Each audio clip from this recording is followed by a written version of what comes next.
Cuarto rostro, la misión a los compañeros, tercera parte. Como siempre, aconsejamos escuchar o leer los capítulos anteriores para complementar este. Lo más lógico y fraterno. Un día una señora en el aeropuerto se me acercó y me dijo: estoy leyendo este libro, yo soy católica. ¿Hago mal? El libro era el Corán. Me acordé de cuando era estudiante y me enfurecía porque un profesor hablaba del Holy Koran, del Santo Corán. Pero también me acordé de esa expresión del documento citado anteriormente.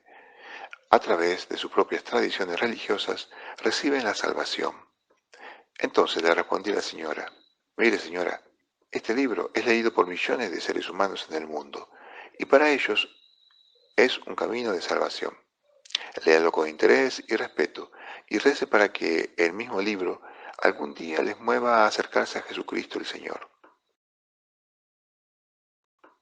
Refiriéndose a quienes no conocen a Cristo, la Constitución Lumen Gentium afirma: cuanto hay de bueno y de verdadero entre ellos, la Iglesia lo juzga como una preparación al Evangelio y otorgado por quien ilumina a todos los hombres para el fin que tengan la vida.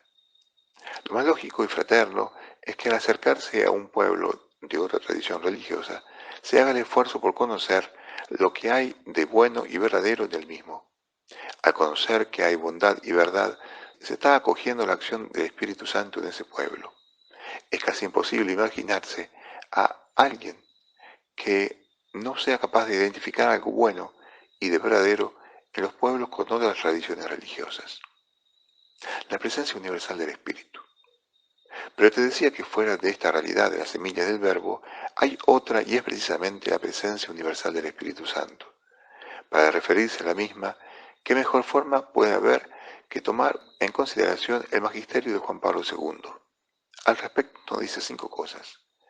En primer lugar, habla de la presencia universal del Espíritu. Así, el Espíritu que sopla donde quiere y obra ya en el mundo, aún antes de que Cristo fuera glorificado, que llena el mundo y todo lo mantiene unido, que sabe todo cuanto se habla, nos lleva a abrir más nuestra mirada para considerar su acción presente en todo tiempo y lugar. Es una llamada que yo mismo he hecho repetidamente y que me ha guiado a mis encuentros con los pueblos más diversos. La relación de la Iglesia con las demás religiones está guiada por un doble respeto: respeto por el hombre en su búsqueda de respuesta a las preguntas más profundas de la vida y respeto por la acción del Espíritu en el hombre. En segundo lugar, habla de la acción del Espíritu en orden a la salvación de todos. La universalidad de la salvación, dice el Papa, no significa que se conceda solamente a los que, de modo explícito, creen en Cristo y han entrado en la Iglesia. Si es destinada a todos, la salvación debe estar, en verdad, a disposición de todos. En consecuencia, debemos creer que el Espíritu Santo ofrece a todos la posibilidad de que, en la forma de solo Dios conocida, se asocien al misterio pascual. Redentoris Misión número 10. En tercer lugar, se refiere a su acción en cada persona. Basado en el documento como el famoso diálogo y anuncio, el Papa afirma que los seguidores de otras religiones responden positivamente a Dios cuando practican lo que es bueno en su propia tradición religiosa, y aun cuando no reconocen a Jesús como a su Salvador. En cuarto lugar, se refiere a la acción del Espíritu en las otras religiones y culturas. No pocas veces, en el mismo origen de estas religiones encontramos fundadores que han realizado, con la ayuda del Espíritu Santo, una experiencia religiosa más profunda. Esa experiencia transmitida a los demás ha tomado forma en las doctrinas y en los ritos y en los preceptos de las diversas religiones. En quinto lugar, Juan Pablo II se refería a la actitud de la Iglesia ante los puntos anteriores. La actitud de la Iglesia y de cada cristiano con respecto a las demás religiones se caracteriza por un respeto sincero, por una profunda simpatía y también, cuando es posible y oportuno, por una cordial colaboración. Eso no significa olvidar que Jesucristo es el único mediador y salvador del género humano, y tampoco atenuar la atención misionera que debemos tener por obediencia al mandato del Señor resucitado, Id, pues, y haced discípulos a todas las gentes, bautizándolas en el nombre del Padre, y del Hijo, y del Espíritu Santo. La actitud de respeto y diálogo más bien constituye un obligado reconocimiento de la semilla del Verbo y de los gemidos del Espíritu. Anímate pues, cuando tú quieras dar testimonio de Jesucristo en medio de la gente con que vives, pero no creen en Él, has de saber que antes que tú ha llegado en medio de ellos el Hijo de Dios y el Espíritu Santo, que son, como dice San Irineo, las dos manos del Padre. Antes de ofrecer lo que tú llevas en el corazón, esfuérzate por ver, por descubrir lo que Dios ha hecho en esas personas y grupos. Así, tú te unes a lo que Dios ha hecho, a la misión de Dios, y con tu vida, tu actuar, tus palabras y tus obras, te presenta como una manifestación abierta, una proclamación, un signo visible y humilde de esa presencia escondida de Cristo, el Señor, y de su Espíritu. Quiero terminar ofreciéndote un ejemplo de misión intergentes que nos ofrece la vida de Jesús. Se trata del encuentro de Jesús con la samaritana en el pozo. Jesús llega como un extranjero, un judío, no muy bienvenido en tierras samaritanas. La samaritana, en cambio, estaba muy bien integrada en su comunidad, tenía una acogida en su aldea. Cuando Jesús llegó al pozo, no vio ningún problema en solicitarle a la samaritana un gesto de hospitalidad. Más allá de la sed real que tenía, quiso iniciar con su petición de agua una mutua interacción. Para él no había ningún inconveniente en cruzar esa línea que separa a judíos y samaritanos. Al contrario, ello era una oportunidad de oro para iniciar un diálogo interreligioso e intercultural, como de hecho aconteció. La escena nos muestra a un Jesús que pide agua, pero que también sabe dar agua y una mujer deseosa de beber de esa agua. Ambos, Jesús y la samaritana, daban y recibían. No es un regaño. El diálogo continúa y Jesús le sugiere que invite a su marido a este diálogo. Más que un regaño o un reproche por la calidad de su vida moral, Jesús le manifiesta un profundo sentido de empatía y solidaridad. El caso es que él quiso llegar hasta lo más profundo de sus sentimientos. La samaritana a su vez se da cuenta de que Jesús no es un judío medio que trajo a los samaritanos como renegados, sino un profeta que quiso tocar su vida, su dolor y sus luchas, al mismo tiempo que le ofrecía el agua de la vida. Me preguntarás, pero ¿dónde está la misión de Intrechentes en todo este drama? Te respondo de inmediato. La mujer, dejando su cántaro, corrió a la ciudad y dijo a la gente: vengan a ver a un hombre que me ha dicho todo lo que he hecho. ¿No será el Cristo? Salieron de la ciudad e iban hacia él. Esta mujer, a partir del encuentro vivo con Cristo, anunció su presencia e invitó a todos sus familiares, sus conocidos, aquellos en medio de los cuales ella vivía, a que encontraran a Jesús. Ella no era una extraña, una extranjera, una de fuera, sino de la misma tierra.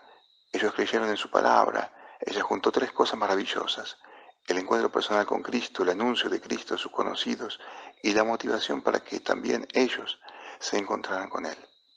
Todo esto es cuanto se llama la misión de Intergentes, que está siempre a tu alcance. Pero tú vives en medio de tu pueblo, en medio de tu cultura. Allí se encuentra quien no ha conocido a Jesús o lo ha conocido de manera distorsionada y espera a alguien que, como la samaritana, le hable con fe y amor de la persona de Jesús y de su encuentro con Él. Basta que estés dispuesto al encuentro con Cristo y a anunciarlo más allá de las fronteras de tu fe a amigos y conocidos. Toca tu propia persona. Si eres persona, eres también libertad. Ser persona no solo supone la libertad de poseer diversas cualidades, sino ante todo la libertad de ser sencillamente uno mismo. La persona no puede ser clasificada en modo alguno, es única. Ahora, como la persona es libertad a través del otro, pues se identifica con el amor, solo podemos amar si somos personas, es decir, si permitimos al otro ser verdaderamente otro y entrar en comunión con nosotros. Si amamos al otro, no es a pesar de que él o ella sean diferentes a nosotros, sino precisamente porque lo son. Viviremos la libertad con amor y el amor como libertad. También tu persona es creatividad. Al superar la frontera de tu propio yo, es decir, al ser excéntrica, que no quiere decir extravagante o presumida, sino proyectada hacia el otro, afirmas a ese otro como persona, lo reconoces como tal, lo animas a ser lo que en la diversidad de su ser es su identidad. Con razón se dice que un amigo es un tesoro. Un camionero que entra en un pueblo pregunta a 3 abuelos que allí vivían: oiga, ¿me pueden informar? ¿En este pueblo hay vacas negras? Los abuelos le dicen a su vez: no. ¿Y cabras negras? Los abuelos coinciden: no. ¿Un caballo negro? Los abuelos dicen pues: no. Entonces exclama el camionero: uy, pues, creo que entonces atropellé a un cura.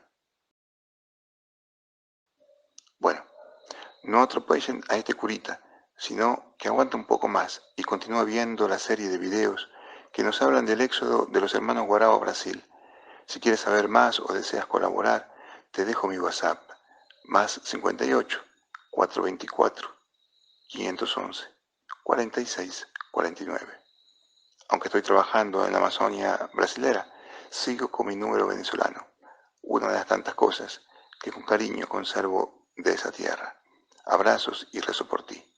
Reza por mí.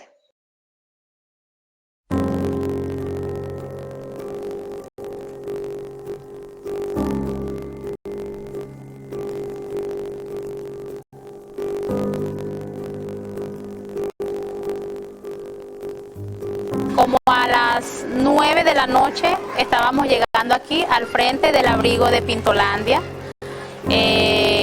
cuando recibimos la información de que no podíamos entrar en el abrigo sin permiso.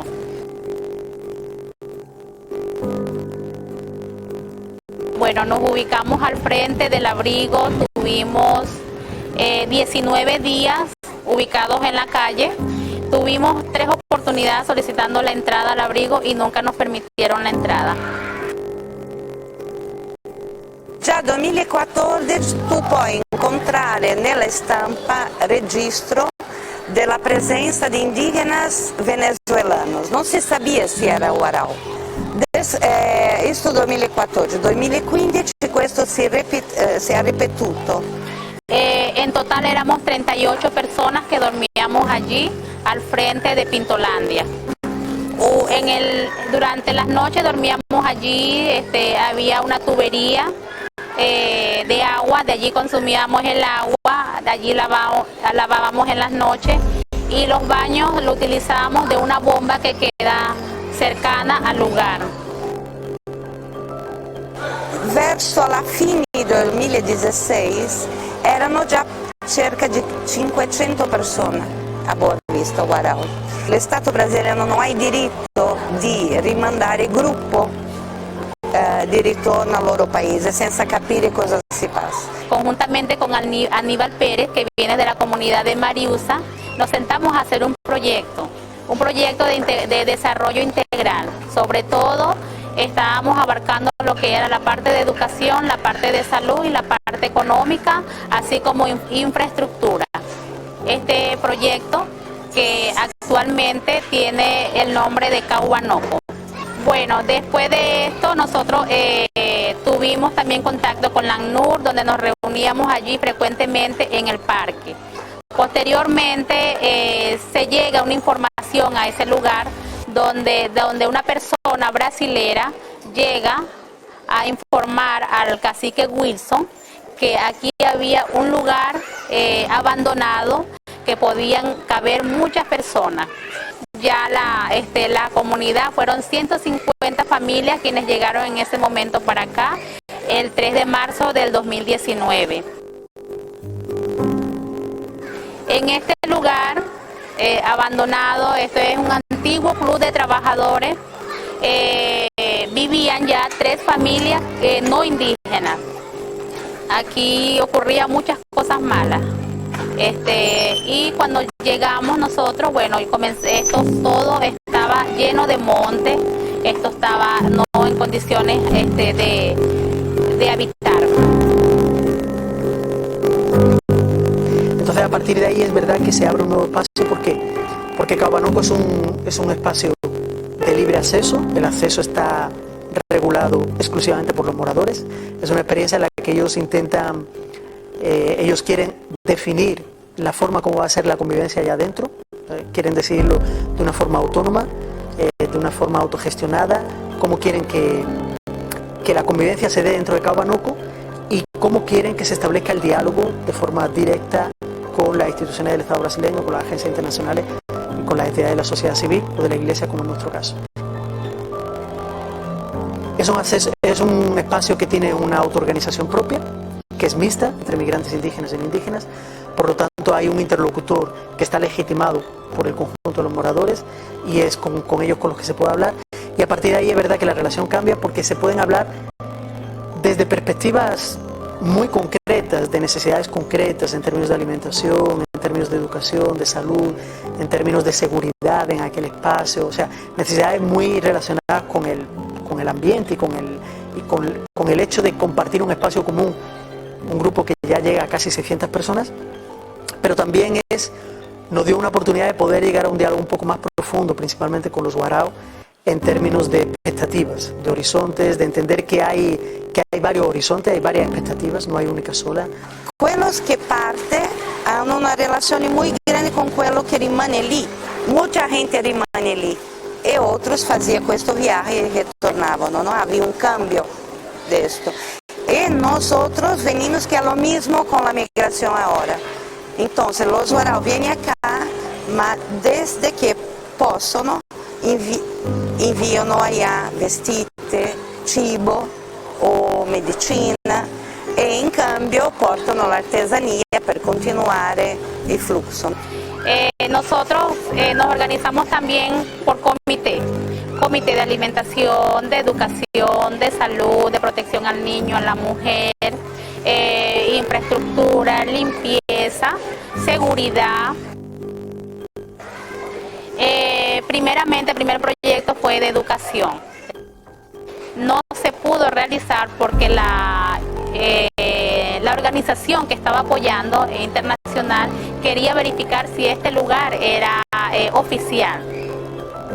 Se tuvo que mover, o sea, no el mismo proyecto, sino que se tuvo que hacer otro proyecto, pero para los emigrantes venezolanos en la rodoviaria. A la hora de pensar una autoorganización allá del espacio había desafíos impresionantes. Estamos hablando de un grupo grande de personas que no se habían escogido a sí mismas como compañeros de espacio, que no se conocían previamente, que no habían llegado todos juntos. Incluso cuando hablamos de pueblos indígenas estamos hablando de 3 pueblos indígenas diferentes. Cuando hablamos del pueblo Guarao estamos hablando de grupos diferentes y autónomos entre sí. Entonces, la diversidad presentaba grandes desafíos. ¿Cómo crear una estructura de autoorganización o incluso autogobierno de una forma mixta, donde hubiese participación indígena y no indígena? Ese era un primer desafío. Y el segundo desafío era de qué forma conciliar un modelo de organización aparentemente tradicional que los grupos familiares traían y que era por una organización familiar donde tenían delante de ellos la figura del aidamo, con otro modelo que se exigía en el espacio común, que era crear comités mixtos para tratar de temas concretos. Conjugar esos dos modelos con una diversidad sociocultural tan grande es algo absolutamente extraordinario que hayan conseguido hacerlo durante 8 meses y con muy pocos apoyos. Nosotros lo que le decimos hasta ahora es que la mayor fuerza que ellos han tenido durante 8 meses ha sido garantizar la idea del sentido común, del bien común. Siento que tenemos nosotros los venezolanos mucha potencia, tenemos mucho que dar en otro país y quiero corregir que demostrarle al mundo entero de que los venezolanos no somos esas personas que somos malas, que tenemos malas conductas, no hay que generalizar. Tenemos mucho material humano. Vamos a demostrarle al mundo que los indígenas no solo sabemos estar viviendo en las calles. Questa è la loro forza, è la loro, non si sa bene da dove, non capiamo, ma è la loro forza.